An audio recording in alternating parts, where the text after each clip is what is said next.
que es el judaísmo, y que ninguna es más válida que la otra, ¿sí? Y que lo que a mí más me interesa es que yo siento que las dos, tanto desde la filosofía como desde el judaísmo, hay como una insistencia en generar siempre cuestionamientos. Hay como una vocación, de nuevo, por tener una actitud crítica frente a las cosas. Que uno puede ser un judío, o uno puede ser un judío abierto, como uno puede tener una filosofía de la apertura, o uno puede tener una filosofía dogmática, cerrada, de los absolutos. Entonces, en la medida en que uno cruza un tipo de filosofía más bien de la apertura con un judaísmo más bien abierto, bueno, la cosa empieza a desestabilizarse un poco, porque entonces uno elige el camino más bien de las preguntas y no el camino de las certezas. Entonces, desde ese lugar, hace rato que me puse como a analizar, leyendo muchos textos y además conviviendo, haciendo actividades concretas allá donde vivo yo, en Buenos Aires, acerca de la vida judía en la Argentina. Y un poco lo que, digamos, uno de los temas que como filósofo más me interesó siempre es tratar de entender, obviamente, qué es el judaísmo o qué es ser judío. ¿Saben qué? ¿Ustedes tienen filosofía? Sí. La materia, bueno, ¿saben qué? La materia filosofía, o sea, la disciplina filosofía, una de las preguntas que se hace el filósofo todo el tiempo es la pregunta por el ser. O sea, el filósofo se dedica a esas pavadas, que es a preguntarse qué es cualquier cosa, qué es. Al filósofo le importa la pregunta por el qué, que es la pregunta por el ser. O sea, la pregunta por el por qué. Al filósofo se le vienen las cosas, se le presentan las cosas en su realidad inmediata, y agarra las cosas que se le presentan y le empieza a dar vueltas, y a todo le hace siempre una pregunta más. El filósofo no se contenta con las cosas tal como se aparecen, sino que le busca una perspectiva distinta. ¿Encuentra algo el filósofo después de mucha búsqueda? No. Yo cuando empecé a estudiar filosofía tuve un profesor que llegó a la primera clase y dijo, bueno, yo les voy a definir qué es la filosofía. La filosofía es un saber inútil. Entonces nos quedamos, pero empezamos a estudiar esto. Digamos, ¿no sirve para nada? Bueno, a ver, decía este profesor Tomás Abraham, ¿sí? Por ahí lo conocen, un capo. Tomás Abraham decía, es un saber inútil porque antes que nada se pregunta por qué todo tiene que servir o ser útil para algo. Entonces, en la medida en que podamos distanciarnos o despegarnos de eso, esto es simplemente de poder pensar que no todo lo que hay tiene sentido en la medida en que sirve, ya hemos dado un paso al abismo, ¿no? O al cuestionamiento, a la crisis. Pero bueno, dimos un paso.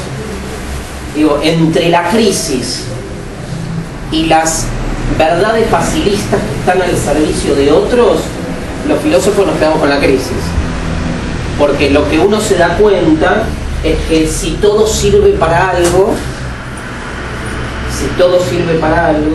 uno se vuelve un sirviente al mismo tiempo de alguien a quien le sirve que las cosas sirvan para algo. Las certezas, cuando son demasiado claras, demasiado absolutas, demasiado cerradas, casi siempre, si uno pone la lupa, empieza a encontrar cómo esas afirmaciones, esas verdades, están como puestas en una trama que uno empieza a desmadejar y empieza a encontrar relaciones que antes no veía. Entonces todo lo que parece natural, o como a mi mamá, que le parecía normal la carrera de contador público, empieza a darse cuenta qué es lo que, todo bien con los contadores, pero qué es lo que se sostiene en un sistema donde el contador público, que es el que administra de algún modo lineal, matemática y económica y cuantitativamente las relaciones entre las personas, ¿sí? ¿Qué hay detrás de esa manera de entender las cosas? ¿Qué hay detrás de esa manera de entender el mundo? Digamos, ¿por qué todo lo que hacemos tiene que ser útil? Entonces nos pasamos 7 horas por día mirando el televisor como si fuese algo productivo o algo que sirve, ¿sí? Pero si yo me quedo, si ustedes me ven a mí, ahora salen del colegio, me ven a mí parado enfrente del colegio, mirando una pared, le dicen, ¿qué está haciendo? Idiota. Idiota es un término griego, ¿saben? Idiota es un término griego. Idiota, idio, el prefijo idio en griego tiene la idea de algo que es para adentro. O sea, idiota era el que se cortaba de los asuntos públicos y se dedicaba a sus asuntos privados. En el mundo griego, por ahí lo estudiaron, era como el espíritu de la época, era la vida pública, participativa, comunitaria, política, de polis, ¿no? De estar participando siempre en la vida pública. Entonces, los que se cortaban y se aislaban y se metían para adentro y se dedicaban como a pensar sus propias cosas, eran los idiotes, ¿no? De bien idiota. Entonces, no era una mala palabra, ni remitía a un ser con algún tipo de patología. Era un friki de la época. ¿Pero por qué? Porque se cortaba de lo que la mayoría de la gente hacía, se cortaba del rebaño. O sea, hacer algo improductivo en el mundo de hoy es cortarse del rebaño. Hacer algo improductivo.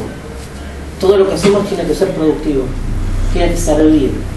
Y todo lo que hacemos lo pensamos en una línea de productividad. Piénsense en cualquier cosa, ¿no? Ahora estoy justo mañana con un tema de educación y derechos humanos y aparece todo este tema de cómo, un gran tema de los colegios, ¿no? Cómo las materias, cómo uno, cuando cualquier tema se vuelve materia de una institución escolar, pierde como la fuerza, el enganche, ¿no? que implica esa temática, porque para el alumno se vuelve una obligación o se vuelve una formalidad. Esto se discutió mucho en alguna época con la enseñanza de la Shoah, por ejemplo.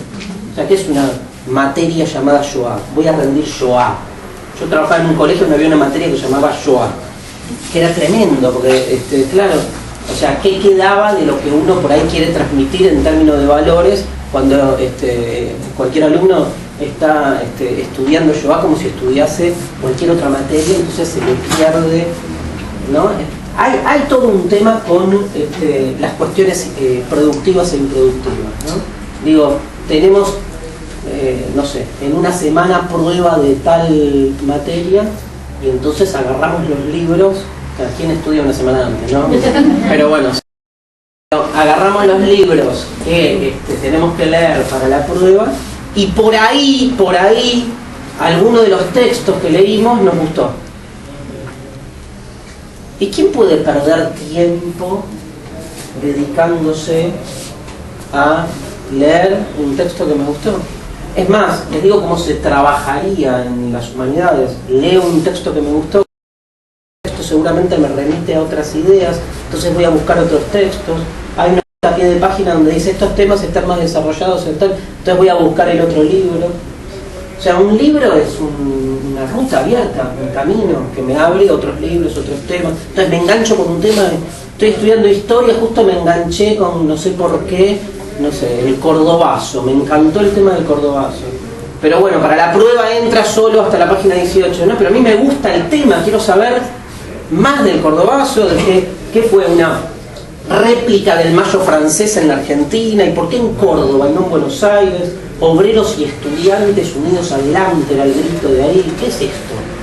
¿Qué tiene que ver conmigo? No, bueno, hay una película sobre el cordobazo, ¿por qué no la veo? Y no la veo porque no tengo tiempo, porque mañana es pérdida de tiempo.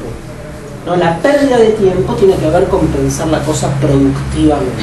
Y así nosotros armamos nuestra mañana, ¿no? Piensen en la mañana, además. O sea, ¿cuándo fue la última vez que uno se bañó a la mañana disfrutando la ducha? Y no, hay que salir corriendo. ¿Cuándo fue el día que uno se bañó? No me acuerdo. No, o un desayuno. Yo tenía una amiga que decía, yo nada en el mundo me pierdo de desayuno. Me levanto, tranquila, me levanto nada más cuando siento que terminé de desayunar. Entraba a trabajaba conmigo en el colegio una profesora de inglés a las 8:15, ¿sí? Porque en Buenos Aires no se entra a 7:30 como acá, que es una locura. Pero bueno, 8:15. Entonces, Le digo, ¿y a qué hora te despertás?